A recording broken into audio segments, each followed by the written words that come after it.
ఏ పార్టీలు అయితే చేరినరో, వేరే పార్టీలలోకి వెళ్ళి వచ్చి ఎవరైతే చేరినరో వాళ్ళే ఈ పార్టీని ఖతం చేసే కుట్ర జరుగుతుంది.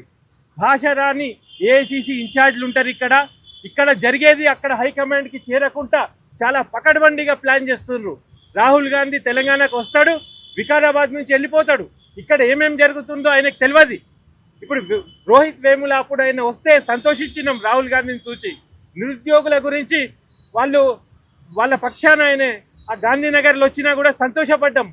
అదే ఇప్పుడు పాలన నడిచేటప్పుడు అదే రాహుల్ గాంధీ వచ్చినప్పుడు మరి ఇక్కడికి ఎందుకు రాలే? ఖమ్మంలో జరిగిన ఏదైతే వెలుగుమట్లలో జరిగిందో అది రాహుల్ గాంధీకి తెలుసా? గాంధీ సరోవరం అని చెప్పి అన్యాయంగా గవర్నమెంటే పర్మిషన్లు ఇచ్చి గవర్నమెంట్లే మొత్తం ఇచ్చి ఒకటేసారి కూలగొడదామని డిసైడ్ అవుతున్నారు. అది రాహుల్ గాంధీకి తెలుసా?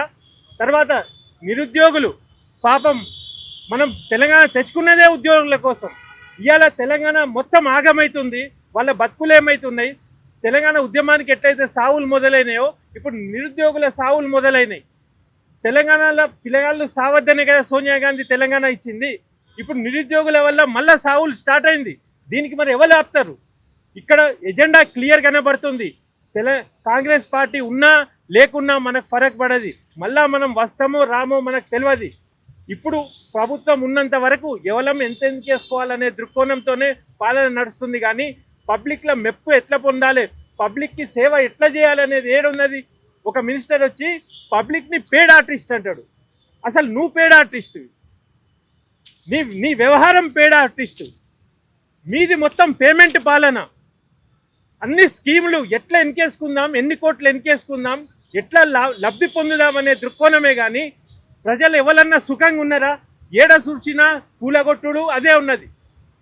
కోర్టు ఆర్డర్లను కూడా లెక్క చేయకుండా ప్రభుత్వం ఎట్లా వ్యవహరిస్తుందంటే వాళ్ళకి స్టేటస్కు ఆర్డర్లు పట్టవు, ఇంజక్షన్ ఆర్డర్లు పట్టవు, ఏది పట్టవు. డైరెక్ట్గా పొద్దున 3ంటికి బుల్డోజర్లు వచ్చే అవసరం ఏంది? ఇదే అధికారులు ఆఫీసులకు 3ంటికి 9ంటికి వస్తారా? రారు. 3ంటికి పోయి ఒకటేసారి నిస్సహాయులను చేసేసి రోడ్ల మీద పడేసిర్రు. దాంట్లో ముసలోళ్ళు ఉన్నారు, ఆడోళ్ళు ఉన్నారు, రోగులు ఉన్నారు, వికలాంగులు ఉన్నారు. వాళ్ళందరూ కూడా ఒక గుమ్మం లేచి బతుకుర్రు అంటుర్రు. ఏం అవసరం వాళ్లకు?